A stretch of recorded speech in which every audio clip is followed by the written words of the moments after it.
Stand up, don't drown in the dust. The land of the sand one's a prize on your hand. Hold tight, don't lose your way, chasing for the glory to the end. Don't run, be the one, bring all your dreams to the glorious kingdom. Are you hearing the voice of Seth call your name? Lost in the storm, hold your face and sword. Go fight a secret, I win this war. We rise up higher, reach for the sky, hold on to your weapons with pride. We rise up higher, conquer the ark, get ready to fight for your life. We rise up, climb on, choose the highest ground off the pyramid of life. Let the spirit get you high, 'cause we are the kings, we are the queens. We will rise up to the top. Stand up, don't drown in the dust. The land of the sand knows the answer in your head. Hold tight, it's worth the try, chasing for the glory in the fight. Don't run, you're the one, bring all your dreams to the glorious kingdom. Are you hearing the voice of Seth call your name?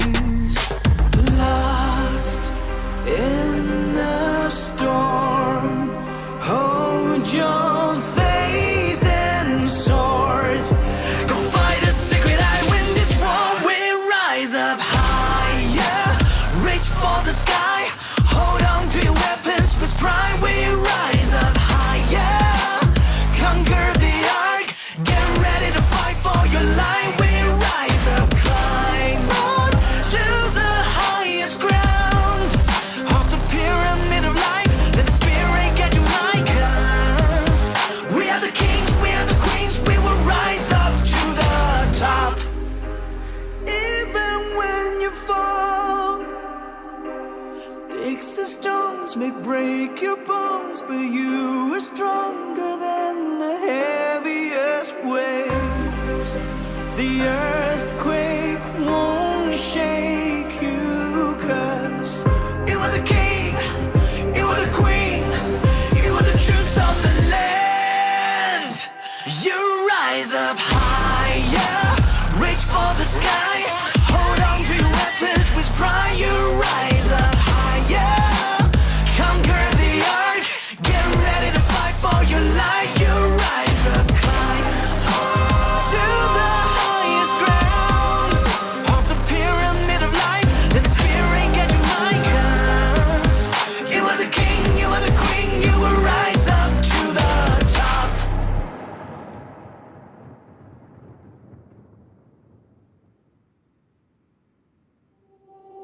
Stand up, don't drown in the dust. The land of the sand one's a prize on your hand.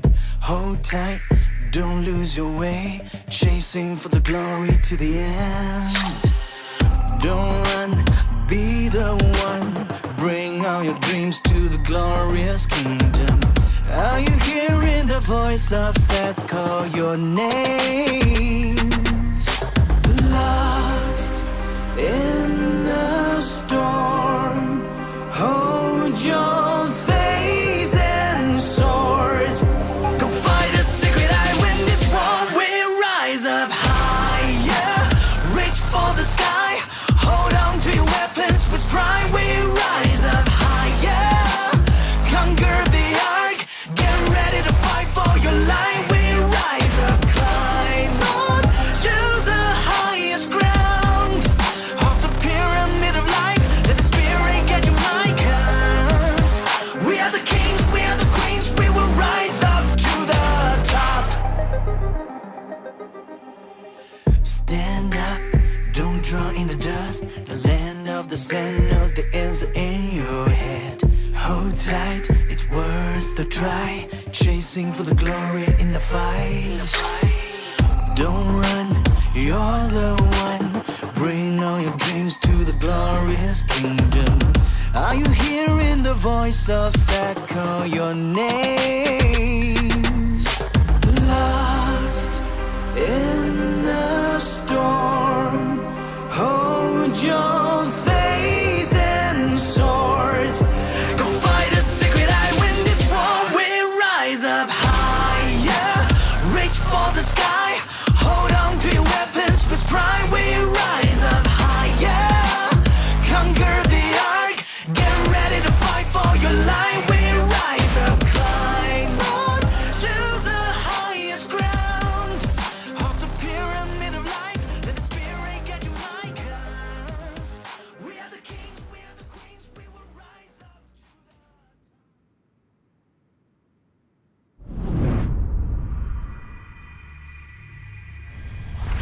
What is going on, governors? Chisgul and Dragothian here to cast the Ark of Osiris League Finals. The former champions ascend back to the finals, JST, and they're going to battle against OneV, who is looking mighty fierce. Dragothian, how you doing this morning, and what are you looking forward to the most in this match?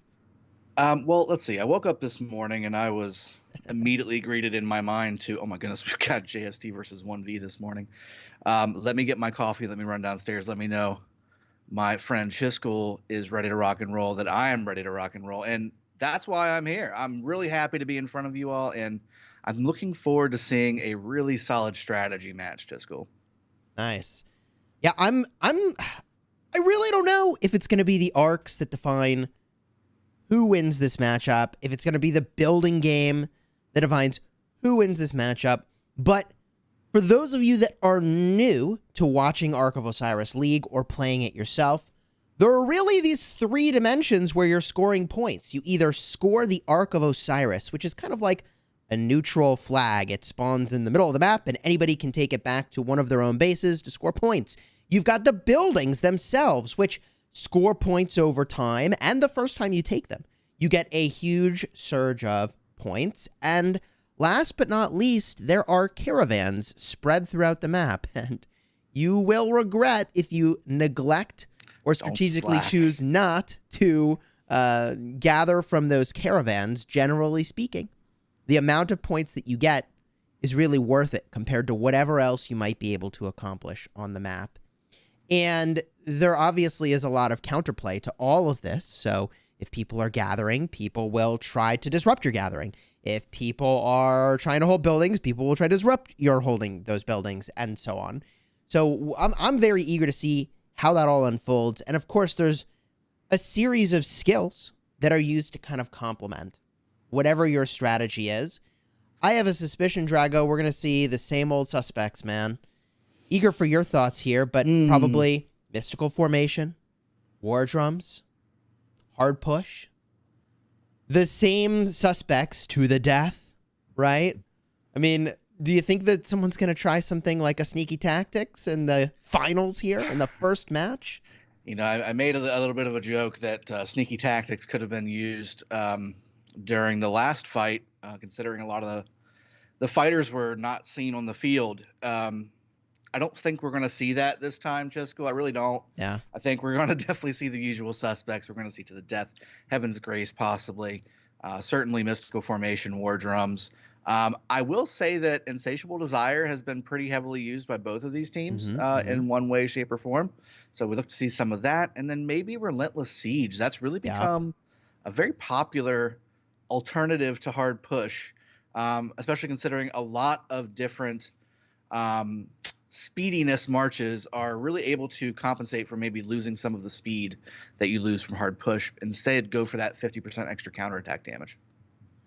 You know, I hope we see something unique and different, but I suspect what we're going to see is very safe gameplay. I don't think either of these teams feels like they need to take risks. I feel like OneV has throughout the season really shown that there has been no team up to this point that can take them in a mid-fight. And so I suspect that OneV is going to try to force mid-fights and force many arcs to spawn and to score them if they really do feel they have that advantage over JST. I don't know that they do, which is going to be really exciting to see these two Titan teams battle it out. I have a suspicion the JST will play more of the logistics and building and, be in all the right places on the map game rather than force arcs. But we'll see, man. In less than 60 seconds, the match begins. Let's jump in game real quick. We can look briefly at the records of these teams, and then we'll get started. That's good. Here we are, folks. The championship. Now, we are going to be casting the Realm of Horus today, but there are 3 other realms that are also certainly worth checking out. Drago cast one of those last night, and he'll be back at 15 UTC to cast another realm yet again. So subscribe if you haven't already to make sure you don't miss that. However, keep in mind that this is not a one-and-done situation. It's the best 2 out of 3. If I'm not mistaken, the 3rd round doesn't happen if one team wins the first 2 rounds. So this is pretty exciting that it is a 2 out of 3 because there's really room for adjustment here. And I believe that we can now enter into the matchup. So I'm going to back all the way out so that I can go and re-enter. And let's join into the fun. Oh, man. Can't wait. Can't wait. Here we are. JST and OneV. Notice that OneV has about 1 billion more power, but power is not the differentiator at this level of play. The JST combatants on screen, they will be in blue today. I actually am in KVK with these folks, and they haven't yet lost a lot of troops, although that may happen at some point in the not-too-distant future. Here's OneV on the screen. Their key combatants here. And let's get a look at a few highlights on the statistics here. Pororo with a kill score of 266,000 points is pretty impressive. 7,300 on the provision score there. Woo! But the key combatants for 1v, 294,000 kill score and 8,300. I mean, just looking at the raw stats there, that's pretty impressive. Numbers are a thing. Maybe a little hat tip there to 1v. Yeah. Little something in their favor. Up on the screen, you can see the path to where they are, the road to the championship, but these teams are both undefeated in their entire league experience. They're very strong. That match versus Song was so good with JST. What a great match to watch. Same thing with BG. I mean, BG did everything they could. Yeah, that was very good matches to cast. Just been some very, very fun matches to watch this Arc of Osiris League, that's for sure. And now we're in the match, and we get to see this thing unfold. Man. Drago, we speculate about this at the start of pretty much every matchup, but outpost rallies? I was waiting. Yes or no? You think they're going to do it? I think there's going to be outpost rallies, and before we get into what everybody really wants to know, and that's, is it going to be over-under and what that number is? I think we made the comment that this is going to be 2 teams playing it safe. I don't know if that's accurate. I think, if we're looking at playing it safe from our eyes, then yes, that's what they're doing. But on their eyes, they're all about execution. They feel, I think each one of these teams feels, if they execute at a high level their strategy, they will win. Wow. So I don't know if it's a safety thing so much as we need to make sure we're on the ball. We're doing everything right, 100% perfect. And look at that, 14 rallies, Chisco. Both sides going 14. outpost and obelisks. Wow. That's a lot of rallies. That's emotional damage right there. I mean, are these folks suggesting this implies that if you can rally it, you should?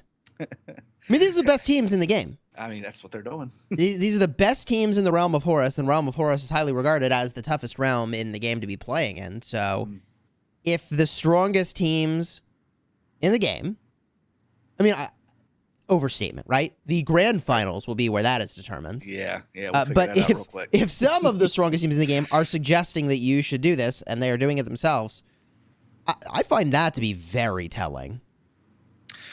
And I would say just in general, a lot of the top teams in this playoffs have done that exact thing, really focused on getting those outposts. We've called it out in multiple matches, just cool that, harassing and taking those structures is a significant impact. You look at a team like Song.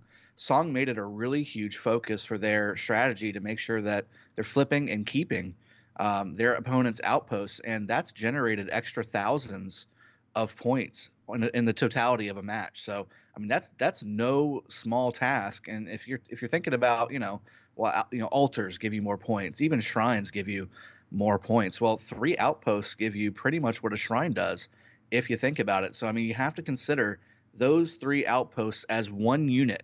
That's a structure. That's one structure to really make sure that it gets some attention. And if you do, you'll be that team that has an extra 2, 3, 4, 5,000 points in the structure game at the end of the match. Yeah, I think at this level of gameplay, you need to pay attention to every detail. Matches are won and lost by a small number of points. The margin's narrow, so you've got to have enough points to eke out that victory. So anywhere you can get them, it's worth paying attention to. And you're right. I mean, the points per minute are worthy of attention here. The Shrine of War, for example, offers you 80 points per minute. Well, each of these buildings that you were just talking about, the outposts, are 30. So together that's 90. Yep. And here come some of these rallies. So I don't know if these are just to convey troops. Some of these are. The obelisk rallies most likely are. Yeah, this is an certainly infantry rally. So that is almost certainly just there to convey troops past the Desert Altar, break the rally, and then drop those troops exactly where you want them. I think that there are still rallies running, though, on these obelisks. The outposts, yeah, I mean they're gonna keep these outposts for sure. The outpost rallies will hit. To use an outpost rally as a troop transporter, you're basically moving one march really fast and a half a march really fast, right? So there's really no point to do that. I think they're going to make these hit, and if they do well, they'll let them keep going. If they're going up against a proper garrison and that is looking bad for them, then they may break it off and use those 2 marches to go harass provisioners, harass people that are coming in to reinforce the Desert Altar fights that are happening here in just a moment. Something like that. Yeah, wow, look at this. I mean, if you don't have a proper captain in place, and who does, right? Like, who's got a Zeno or a Jadwiga garrison sitting in an outpost? I mean, you might expect these teams would consider it, but that's typically not the case here. So launching a rally is maybe more advantage than meets the eye. Here's the combat breaking outside of the altar, and you got to appreciate that OneV has really created a huge amount of space between where the marches would normally be. They would be on top of that altar rather than so far behind it. So JST doing the best they can to get to the altar. OneV having done a really good job keeping them away from it. And you can see on the opposite side, right, there is a mirrored symmetry to this map here.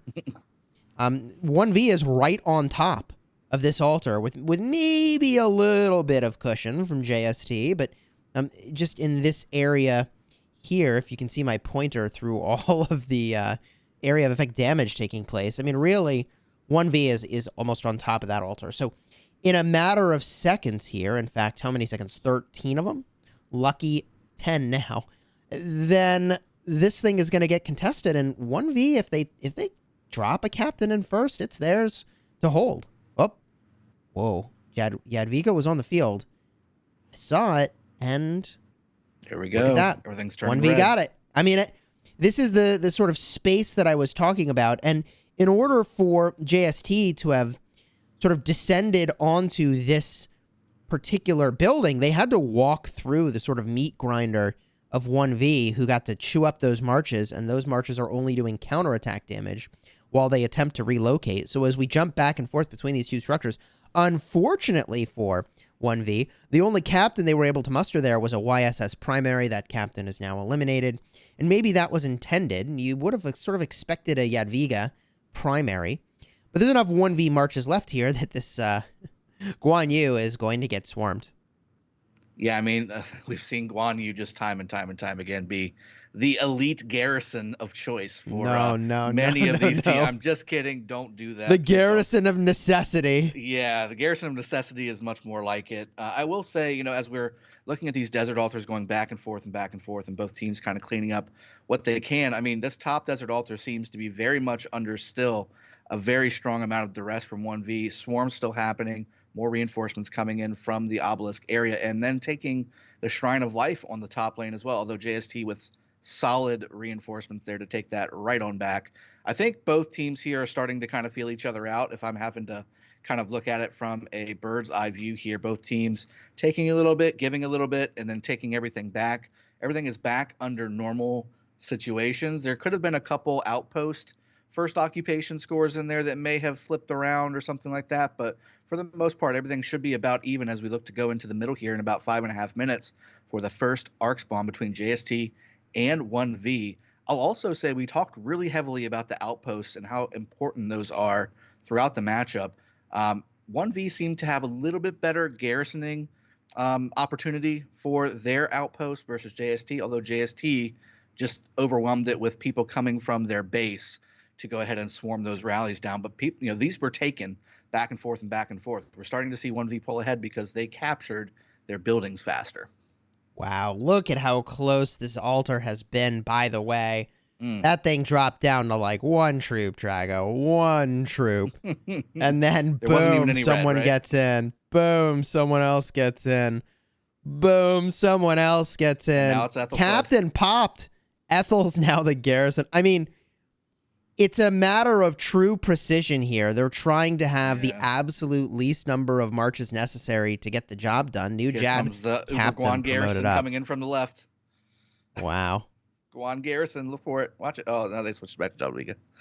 Oh. So this was really important. It doesn't look like it, but this is for the first capture points here still. It is. They are contesting first capture. 25 seconds, and then those will get locked up. And that may still not flip, but I wanted to just get a quick look in middle where JST is making a bold statement. We are here for the mid-fight. You see Honda primary. Let's go. Very interested to see that unfold here. Otherwise, it's the usual suspects. We've got XY primary, Trajan primary. Nevsky primary is definitely interesting. I wonder if they're running Nevsky William. I'm a big fan of that combo. We got a lot of Neb primaries here, presumably Neb Esong. Double C, likely the carrier, Guans.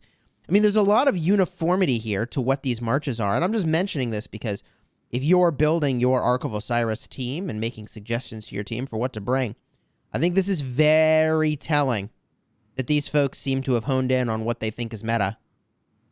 Interesting. I'm seeing some Guan Hondas out there too from some top tier players. I'm interested to see how those perform. Yeah. And then Honda Primary, that's not as bad as you might think, especially for Ark of Osiris. First off, Honda Primary with quite a few commanders is top tier pair.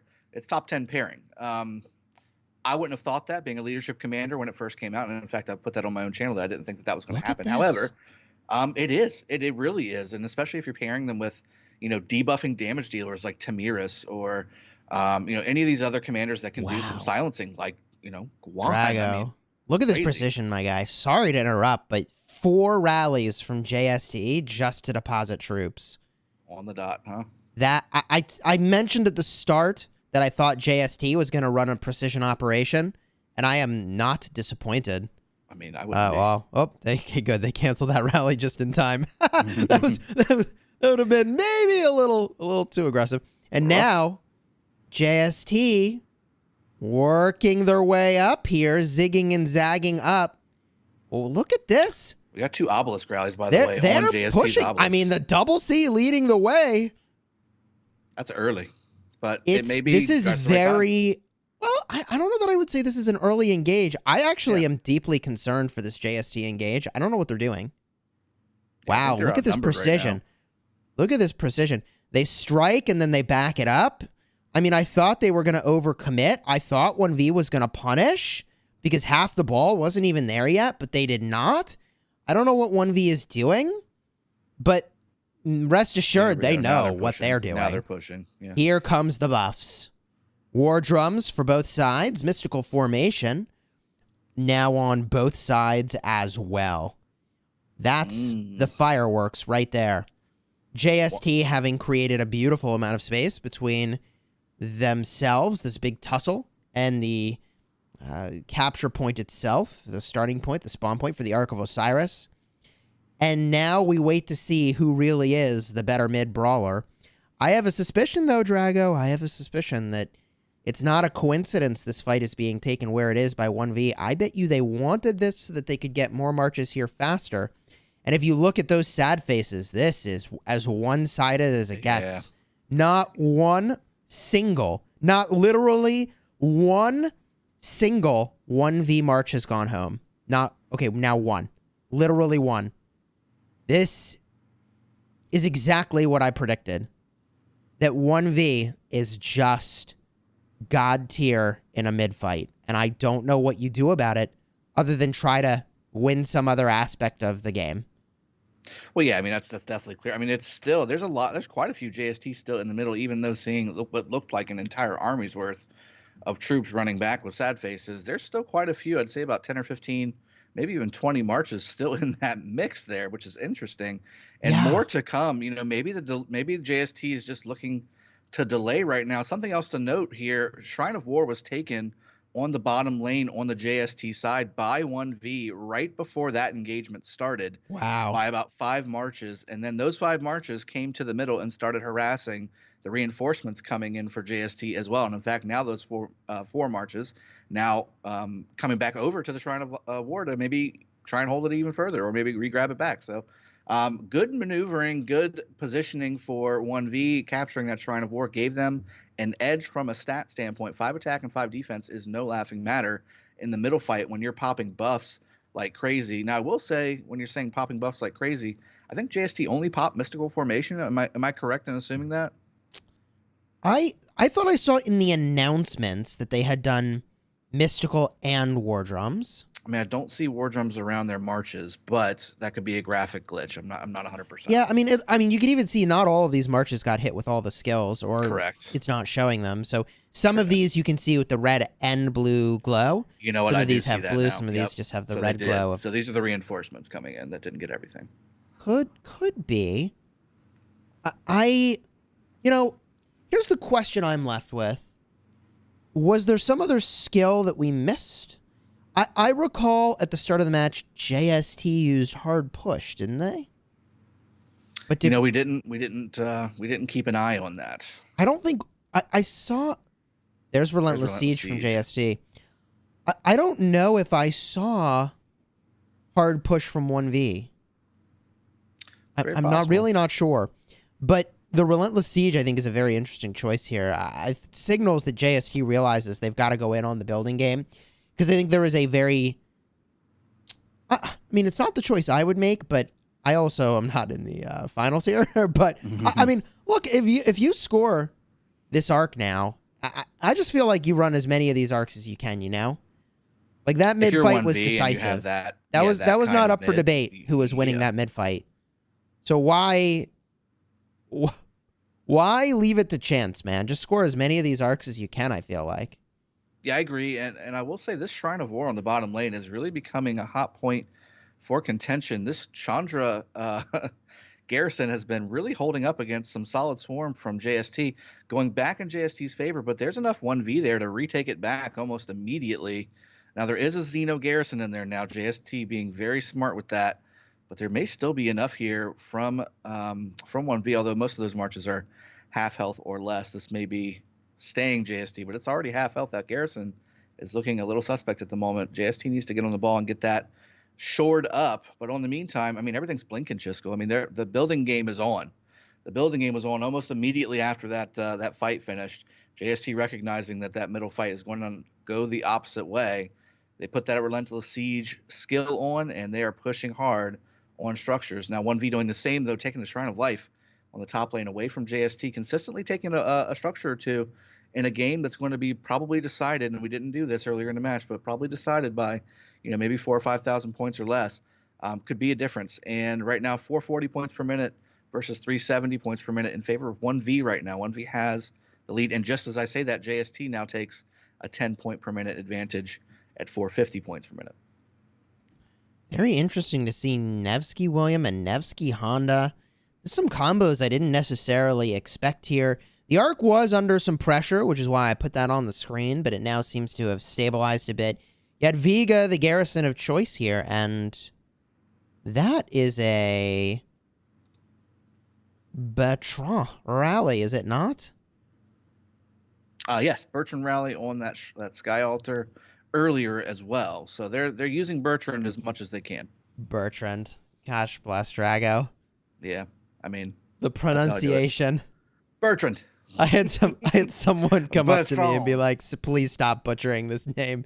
I will Bertrand. not. I will be my authentic self. Thank you very Bertrand. much. You can do it. I will be my But authentic okay, self. joking aside, let's sorry for distracting us for a moment there from the match. A little bit of colorful commentary. Look at the altars. This map turned blue.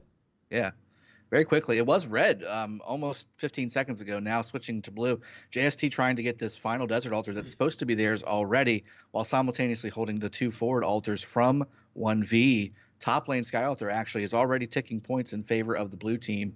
Bottom lane Desert Altar, 20 seconds until that starts ticking points. And JST has a solid foothold. It's not like that's going to go anywhere. Holding the arc right now is 1V as well, kind of maneuvering a little bit in front of their obelisk area where their cities are at. That could be a little dangerous, I would say, considering that all of their structures right there, with the exception of the obelisk and the Shrine of Life, is blue. There could be a little bit of chicanery and shenanigans coming down that way. But right now, 4 altars for JST. That's exactly what they need right now. They need to hold these 2 if they want to go ahead and make up this gap. Yep. 4 altars. That's kind of god tier play right there. You don't just casually score 4 altars here and lock up those points. That's impressive. That's hard to do. You could see the captain was moments ago just kind of walking, pacing back and forth behind the altar over here to keep healthy, and then they swap in the new captains so they can keep their preferred Jadwiga primary. This building is under a tremendous amount of pressure, though, because of the rally, and then it does ultimately fall here. So, a swarm is not enough to take back that building, and the rally was the pressure that they needed. But this arc, this is just kind of taunting with this thing, huh? Allow me to express my appreciation for the attention to details here. Drago, you could have a march stand there with the Ark of Osiris, right? You could. It would be a waste of a march, right? Or you find a caravan, step into the caravan, and that is the only way you can actually drop the Ark while you're holding it. Score even more points picking up that caravan, and then take the Ark. I love the attention to detail. I mean, that's just that little bit, right? It sounds minor, but let me tell you, I haven't seen any other team do this up until this moment in time. Have you? True. No. I don't think we've cast a single team. We've cast a lot of teams just holding the Ark. I don't think we've cast a single team that did that. Now, a part of that is a maneuver of opportunity, right? You actually have to have one of those caravans spawned in an appropriate location. And there's no control over where they spawn. In fact, sometimes I strongly dislike this, but sometimes they spawn in the obelisk area itself. So it blocks teleport spots, which is actually, if I were making a suggestion for a thing that maybe gets adjusted, it's that the obelisk teleport area is kind of sacred at the start of the match, or that if you are going to mess with the sort of spawn points and teleport spots for players at the start of the match by the obelisk, that both teams have the same disadvantage. There's a little bit of randomness there. Yeah, there is. I still think even if it's a screen's length away, it's worth it. Absolutely not to waste one march. I mean, that could be an extra 100 points. I mean, that's that little stuff adds up. I do think that ultimately, though, look at this. So now things are starting to go the opposite way. I will say that for the longest time here, up until recently here, JST has had about a 500 to 600 point per minute advantage. As we were talking about that elite caravan move. That player, and I would agree, that is an elite caravan move. That's something that nobody else has done. It's something that I haven't seen before. So that's something that I think a lot of teams will take away, and we'll likely see that more and more as this season unfurls, and then certainly as future seasons come in. But now we're starting to see 1V push back a little bit.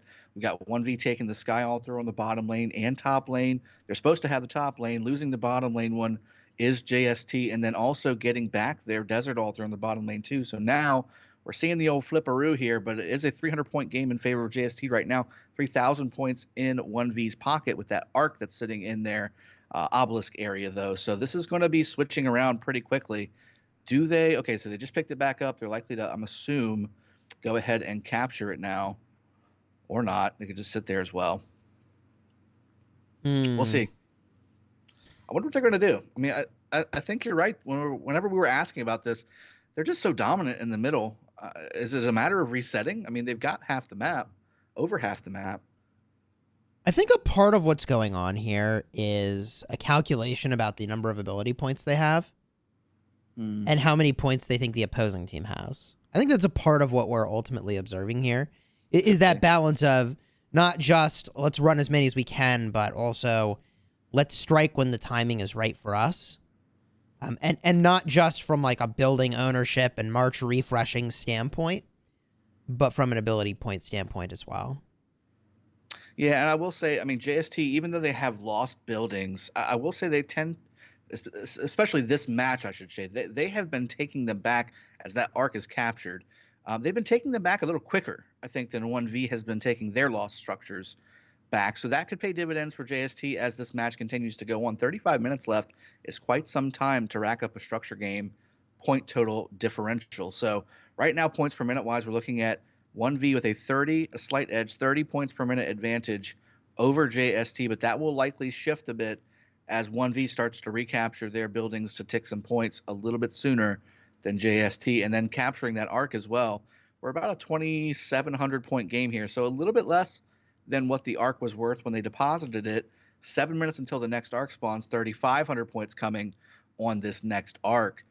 Do you think JST is going to go back into the middle and actually? I don't think they actually went full all in. I think they gave it an honest try. Don't get me wrong, but I also think that they didn't go like completely full in because they wanted to shift as quickly as possible to the structure game with that relentless siege buff. I don't know. I don't like the idea of half doing something, you know? I agree. And I don't know that they would like it either, but I can't say for sure. What I do find interesting is that, I mean, this is like an unsupported rally, just kind of launching on the Shrine of Life. Shrine of Life is a building that maybe we ought to talk about a little bit. I mean, it gives some healing speed, but I think it's widely regarded as sort of like a otherwise worthless building besides the points, you know? Like, it's really not a priority. Like, if you could have your marches doing anything other than taking Shrine of Life, you almost would. So I just kind of wonder if they thought they could take that Shrine of Life, or if they think that the pressure maybe prevents the opposing team from being other places, you know, and it's like a march efficiency thing, get them to commit 6 marches for your 3 marches of commitment. I don't know. Yeah, there could be some mind games there. I mean, if they lose this Sky Altar now, though, which they might, then it's like, man, why did they commit those marches down the field? It doesn't look like, oof, that was a nice surge in health there for this altar. Wow. I mean, maybe they get the best of both worlds. Those marches went downfield. They had enough time to sink their teeth into the Shrine of Life and still get here, which I didn't expect. I mean, I thought this was about to fall. But if that's what they just pulled off, then there's your answer. They're just that good, man. You know, I think both of these teams are just that good. But I mean, if you're looking at the Shrine of Life, two key factors, right? It's only slightly better from a points perspective than the Outpost. It's only 40 points per minute versus 30 from an Outpost. So you got to think that's not really that big of a deal points wise, but healing speed wise for a normal match, right? For a normal Ark of Osiris match, that could be a huge deal for these teams that are busting out, 30 players at 15 to 25 mil. Those speed ups are critical for their growth, critical for their KVK performance. That's where that kind of comes into play, in my opinion. Like, as the tier of the players and the tier of the combatants here, the alliances that are in these matches start to rise, I think, again, like you said, that Shrine of Life starts to become less and less valuable. Really, from a points perspective, just if you lose it, just get it back as soon as you can, and you're going to be in good shape. It's not like Outposts where if you lose all 3 of them, it starts to really generate some negative points against you. One Shrine of Life for a minute or two is not gonna kill you. Yeah. Well, on the topic of how things are shaping up here, that mid fight though, we've got a bunch of people making their way to the middle, and it's just very consistent what marches are being brought here, and I wanted to highlight that. We do see a lot of XY primary, a lot of Nevsky primary, and my goodness, Drago, Nevsky is just...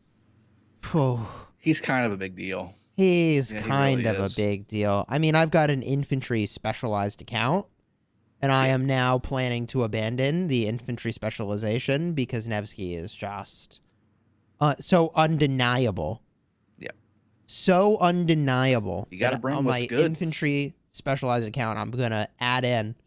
I mean, for over a year, I have committed to I am only using infantry. Okay, Yep. over a year, and I am breaking my commitment to add Nevsky with William. It's just that good. You Chandra Gupta's in the lineup here as well, which is definitely interesting.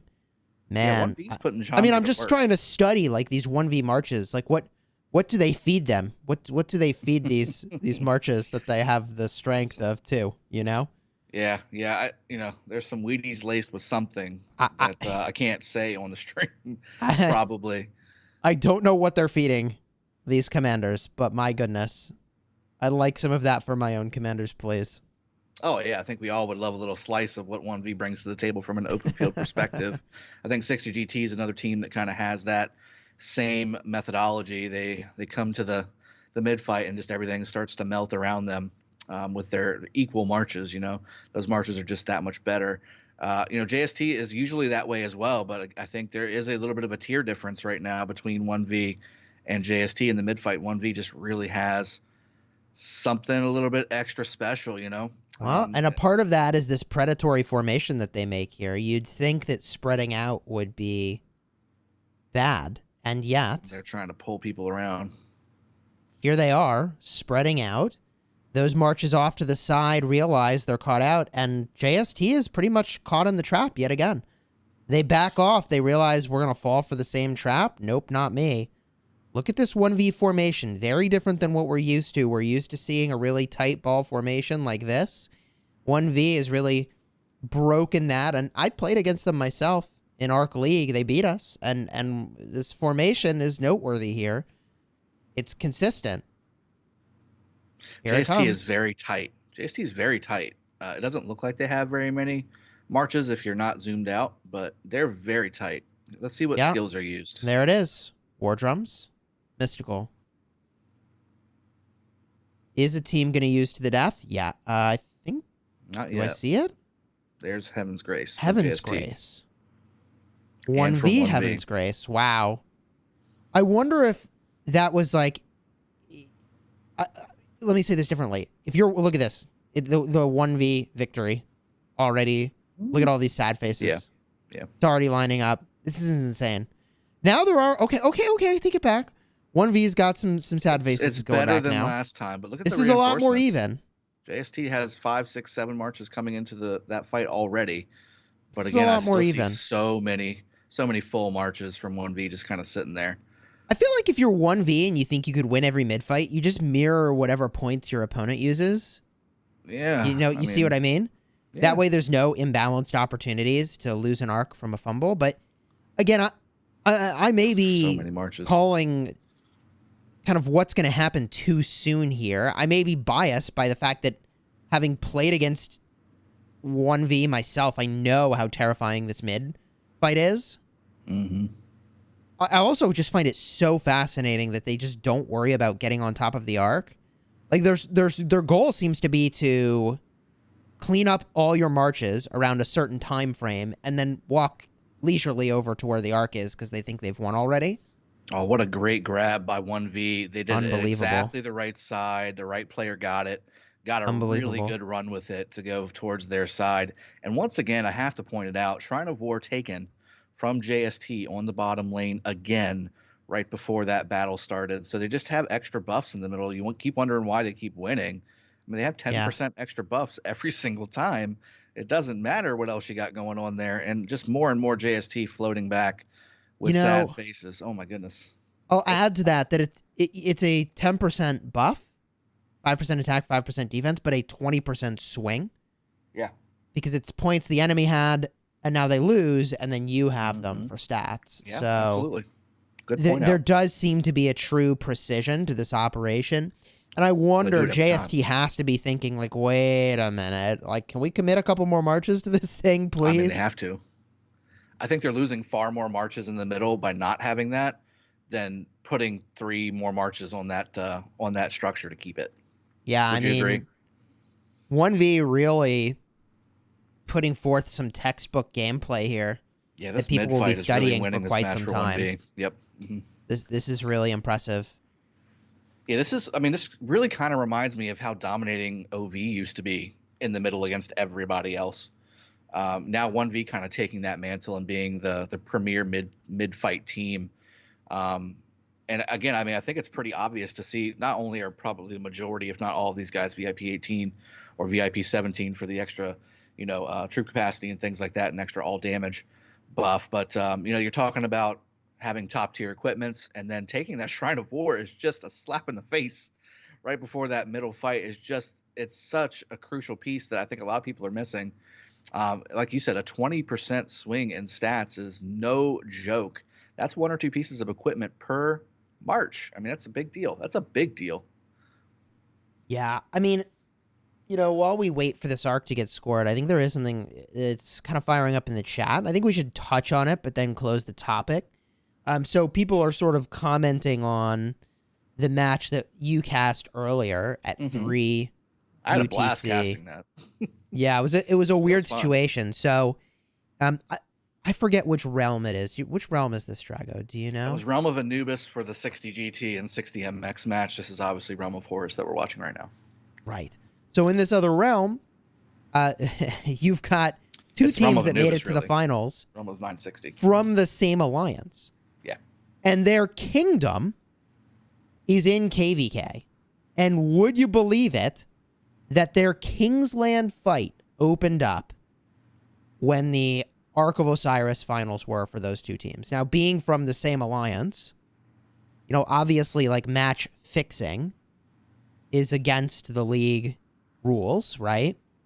But when you have 2 teams that are from literally the same kingdom, same alliance, and they are fighting in Kingsland, which is, by the way, like, legitimate reason. Hours matter. Yeah, hours matter. It does not surprise me that the majority of those players in that alliance, like, they're actually from the same alliance, but split off into 2, I think, specifically just to 2 teams, to have 2 ARC teams.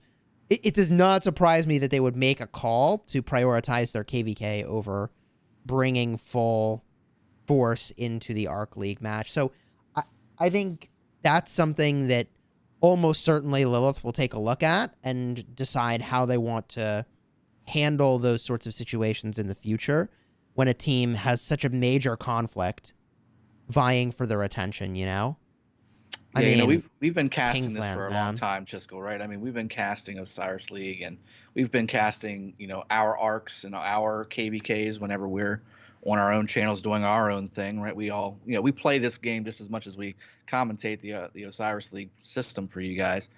I think both of us have kind of said multiple times that some more structure needs to be put around these 2 game modes, because these are the premier pieces of Rise of Kingdoms. It showcases everything that's great about this game. And some people enjoy one or the over the other. Some people enjoy both the same, that kind of thing. So we need to give these teams that are putting their all. This has really gotten to be such a cream of the crop game mode in Osiris League playoffs that, these teams are practicing every day. Like, they practice it's like an actual sport in the sense that, if you're a basketball player professionally, wherever you're at in the world, right, you practice every day, you work out every day. These guys are practicing every day to get this level of precision down to a science, and the muscle memory that all these guys are using in their matches. And the more that they do that, the better matches we get to see, the better fights that we get to see, the better strategies that we get to see. So, I really think there needs to be some kind of a division between these 2. Now, how that is accomplished, I'll leave that entirely up to the development team. That's why they're paid the big bucks, and we're here sitting here chatting with our beautiful faces on the screen every once in a while. That's what I think it boils down to. Yeah. It is impressive how much effort these teams have put in, and I think you're right to highlight, like, these are teams that practice. I've heard rumor, but I haven't actually heard from, I don't think I've heard from a 1V or JST player specifically that they do practice every day, but I have heard that rumor. I think it's almost certainly true that they do. And, we're not talking about just showing up in a practice match and goofing off. These are like full proper skirmishes. These are I'm pretty sure they use agendaed practice matches. Yeah. They pop 50% expansions like that. They really commit heavily to getting better. Yeah, totally agree. I mean, we got more fights happening. This arc is still in the hands of OneV. It is being harassed right now, but it's not under any serious threat there. OneV sending rallies right beside the arc getting hit here. More marches pouring out from OneV, and yeah, I mean, I'm seeing the map turn red again, Chisco. This is looking very strong for OneV, having a solid structure positioning and having an arc in your pocket with worth 3,500 points. Very very strong. Yeah. This is definitely where you want to be. Look at this map. It's so red. I mean, this is exactly where you want to be if you're 1v. It's actually shocking how effective they are against both the buildings and the arc. And you got to keep in mind, like, JST, I mean, they're not just the former champions, but they are also a shockingly good team. Yeah. So for 1v to have this much control over the map, I mean, look, they just took the whole map, man. Mm-hmm. Like, almost the entire map is red right now. Yeah, it's pretty impressive.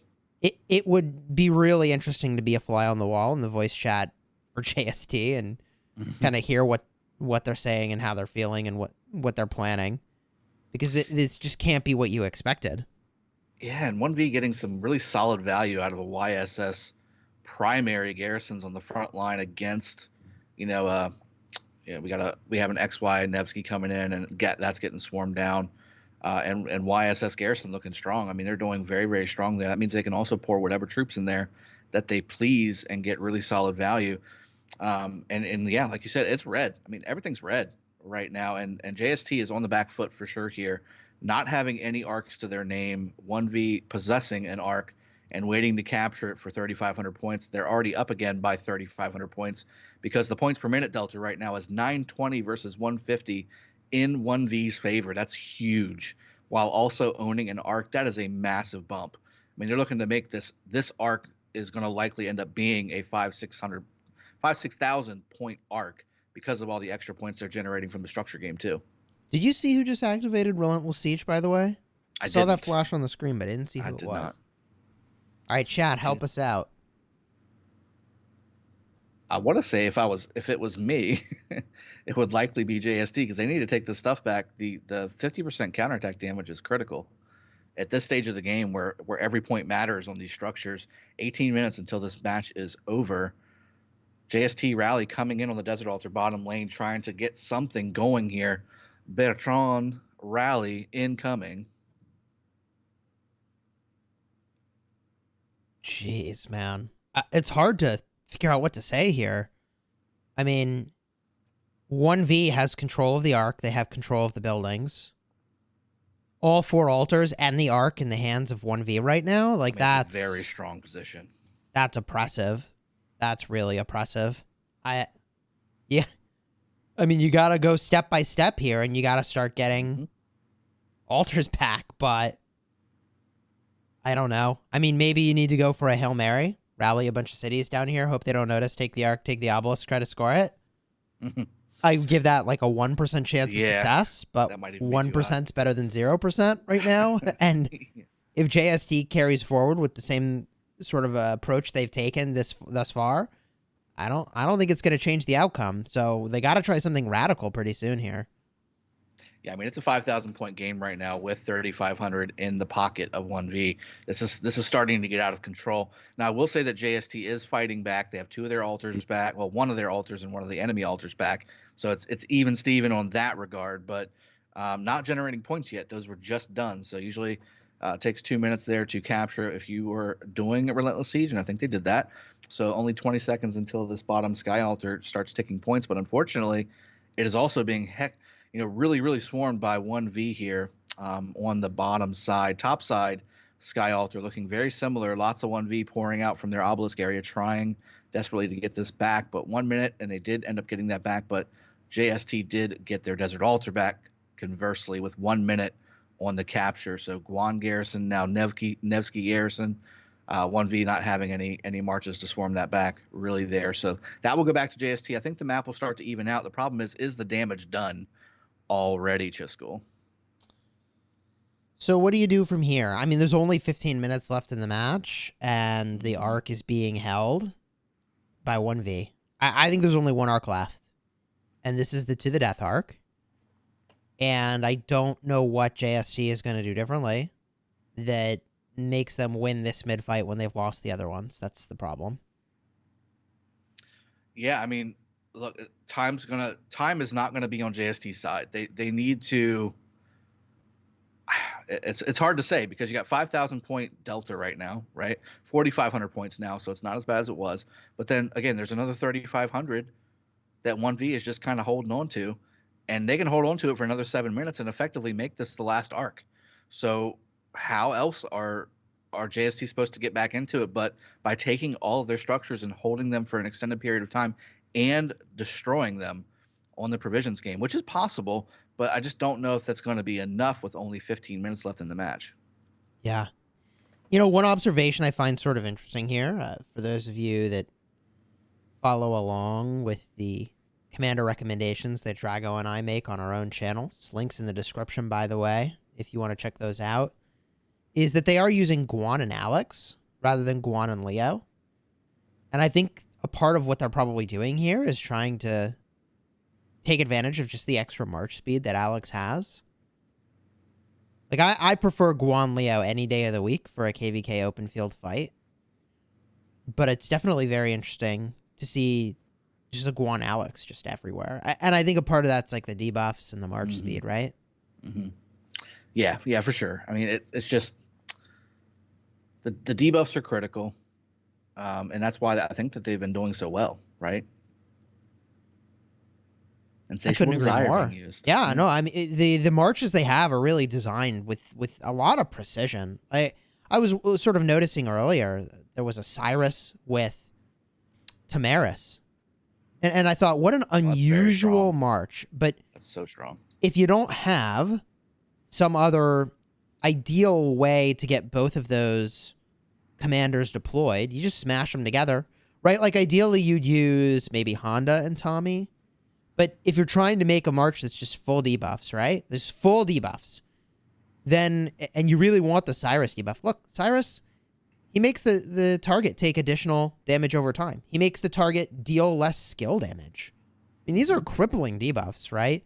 And then Tommy is making it so that there's a passive defense reduction. 10% chance, 30% defense reduction is really gross. Yep. And then also increases the skill damage taken, right? Like, marches like that are sprinkled into their lineups here to get debuffs deployed onto the buildings in a swarm, just like you see unfolding on the screen. Yeah, and, you know, I think if, you know, we're talking about best pairings, right?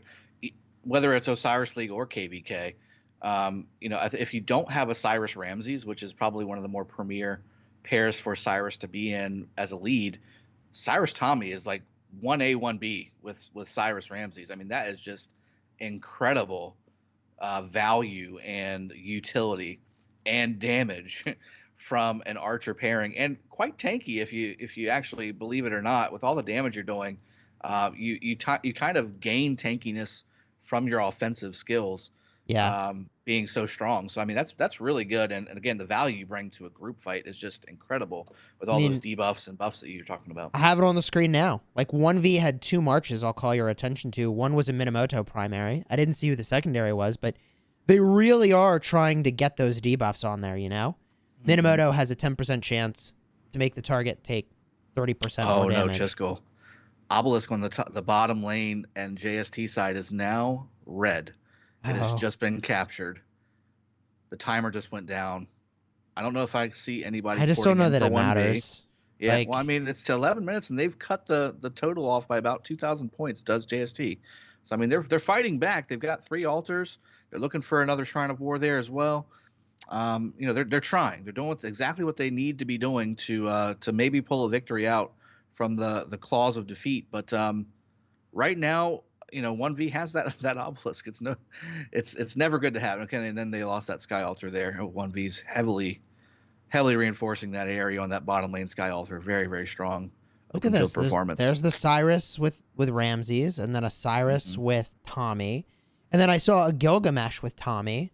Do you know how much people harassed me for saying that Gilgamesh with Tommy was like a consideration for bringing for debuffs. It was like outrageous. It was like I mean, had health debuff. it was skill damage like taken I had debuff. commit a unforgivable crime, and yet here we are in the Arc of Osiris League Grand Finals, and what are they using?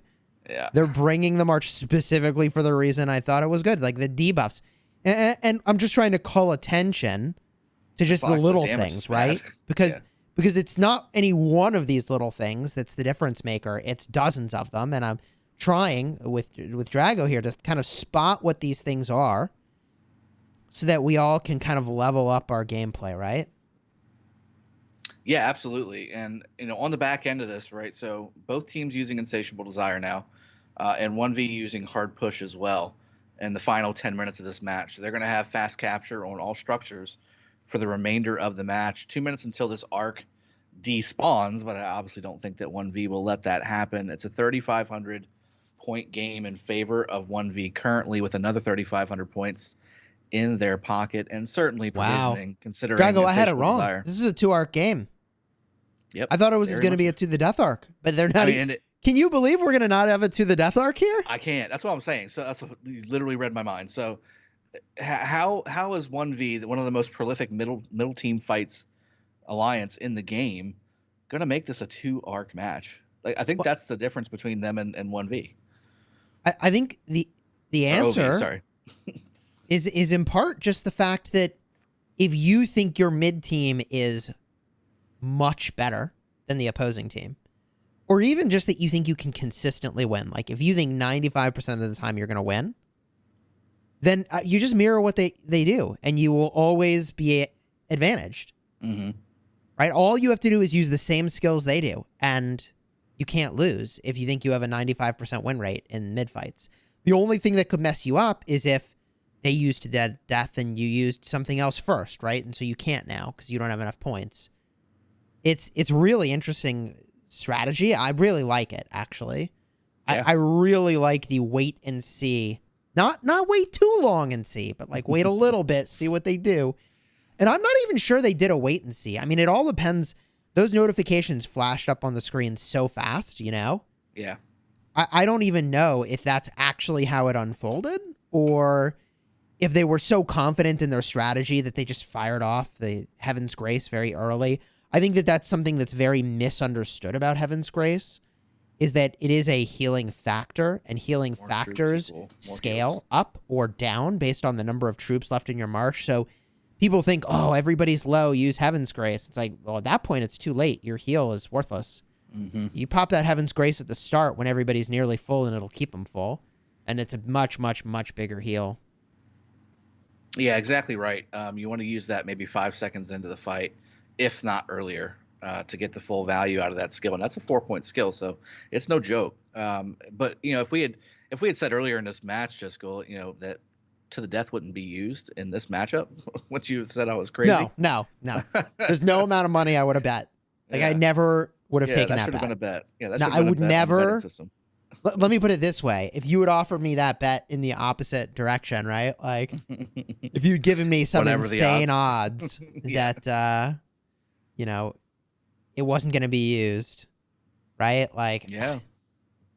I can't believe that's where we're at. The Osiris League Finals, the first of 2 or 3. It's a best 2 out of 3 matches here between JST and OneV. And just to be like really clear, like I hope that in our casting we haven't exactly, or that we haven't conveyed any sort of favoritism between these teams. Mm-mm. We're all, I think, just marveling at the execution, in particular from OneV, but both teams just. I'm learning a lot watching both of them, quite frankly. Oh yeah, I mean, this is, if you want to learn how to properly, like, you would have to dismantle this, and you would still need to figure some things out. Just watching it is not going to, unfortunately, be enough to know the best strategy. This is an execution thing. It's so crazy. Like William Honda, like, what is going on here? Like, these are very precise moves. You don't just like randomly throw William Honda onto the field. Like, it's just very interesting to see some of the choices that they've made. Yes. I don't know. Yeah, I agree. I will say also this is kind of Vegas in the sense that, what happens in ARC stays in ARC sometimes. I don't know if we necessarily want to see a lot of William Hondas on the open field in KVK. That may not be, because again, you do get bonuses in Ark of Osiris and Osiris League playoffs that you don't get in regular gameplay. So, the extra skill damage is you just want extra AoE skill damage, and that's what that pairing provides. Putting Honda primary to William secondary would also work. The problem is that William requires on one of his skills, I believe, and correct me if I'm wrong in chat, I believe at least one of the skills requires full cav to work. A lot of the cav marches and cav commanders that you see, like again Nevsky, like XY, like Genghis Khan, they all require on one or two of their skills to have full cav commander or cav troops in their march, and that means that Honda primary, you're either going to lose a Honda skill or you're going to lose a cav skill. So if you put the cav commander first, you kind of dodge that bullet a little bit. I mean, the Honda skills are shockingly universal. They are shockingly universal. Yep. I mean, it's only the last skill that benefits from having mixed troops. And that last skill still works without mixed troops. That's what's so remarkable. So but the damage part doesn't.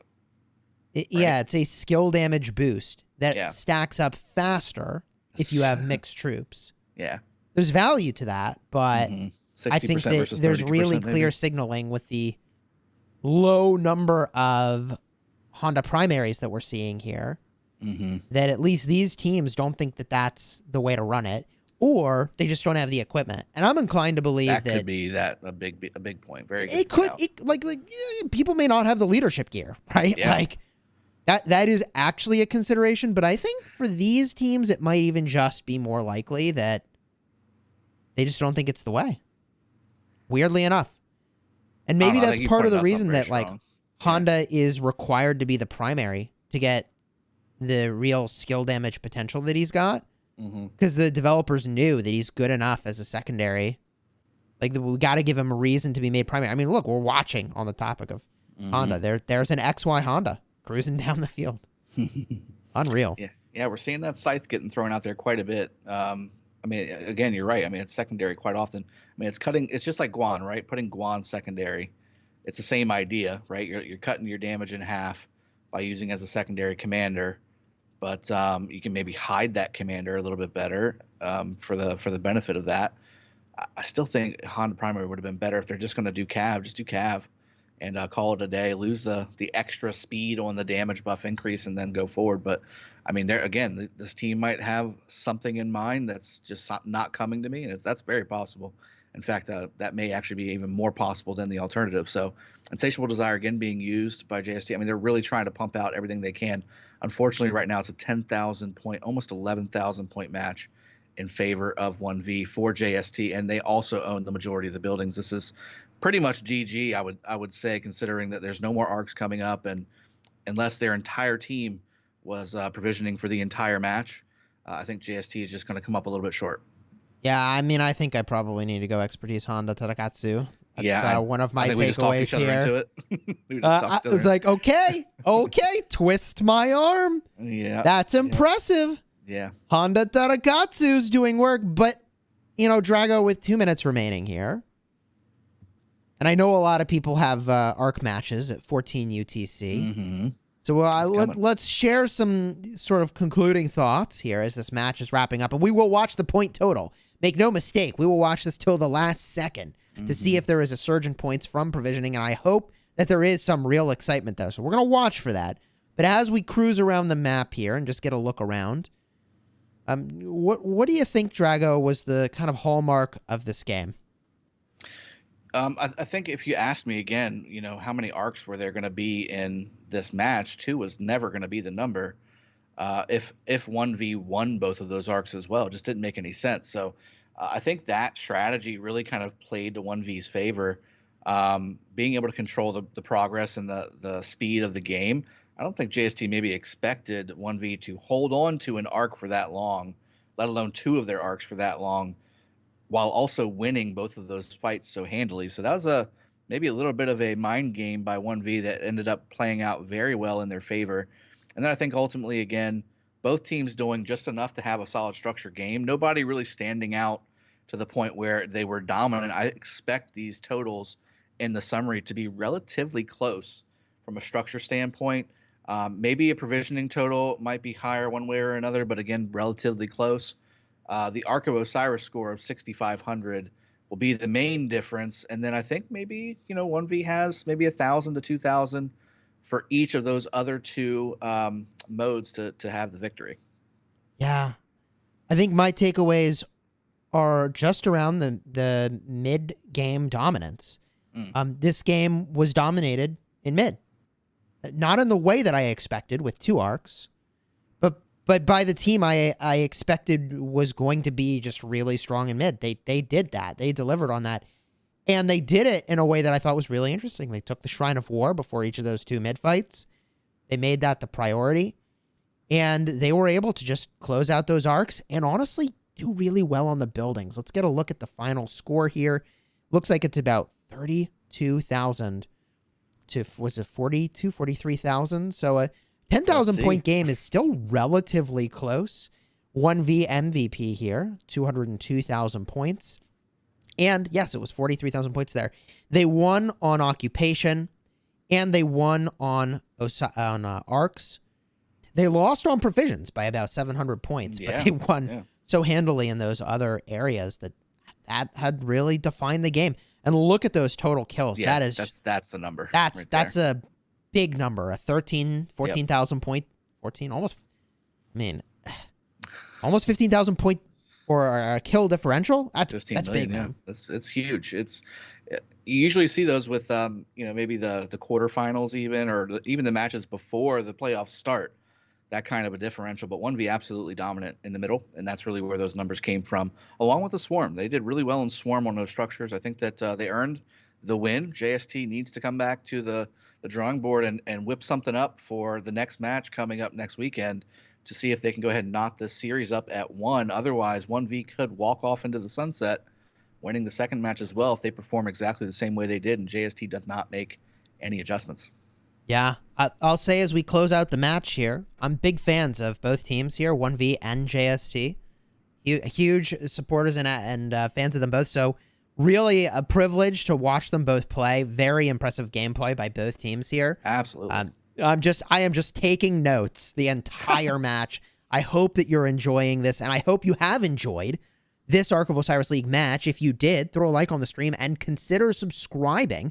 Also, Dragothian and I have channels where we make Rise of Kingdoms content. You can check those out in the description. And Dragothian will be back in about an hour from now, not even, to cast the next Osiris League final. And he'll be joined by Bulbaritos.